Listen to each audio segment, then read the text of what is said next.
மனுஷ கொலை பாதனுக்கு எப்படி நித்திய ஜீவன் இருக்கும்? தேவனுடைய சபைக்கு போதிக்க வேண்டிய சத்தியம் என்ன? கிறிஸ்துவை போல் நடங்கள் என்று போதிக்க வேண்டும். கர்த்தருக்குள் உங்களை திடப்படுத்துங்கள் என்று போதிக்க வேண்டும். கிறிஸ்துவை போல பூர்ணராக வேண்டும் என்று என்ன செய்யணுங்க? போதிக்கணும். இதெல்லாம் எதுவுமே போதிக்காம வெறும் ஆசீர்வாதமா பேசிட்டு இருந்தா என்ன பிரயோஜனம் இருக்கும்? யூடியூப் சேனல்ல நீங்க போய் பாருங்க, கர்த்தருடைய சபையில பிரசங்கம் போடுறாங்க. எல்லாம் பார்த்தீங்கன்னா கர்த்தர் உங்களை பாதுகாப்பாரு, அதை செய்வார், இதை செய்வார். உலகத்தில் வாழக்கூடிய யாருக்குமே கர்த்தர் எதுவுமே கொடுக்கலையா? நமக்கு மட்டும் தான் தர்றாரா? உலகத்தை தேவன் என்ன கூறாருன்னா அன்பு கூறுறார்.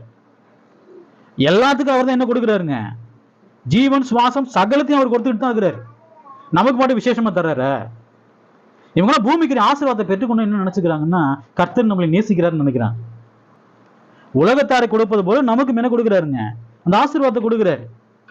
துன்மார்க்கருக்கு அந்த ஆசீர்வாதத்தை கொடுக்குறாரு, நீதிமான்களுக்கு அந்த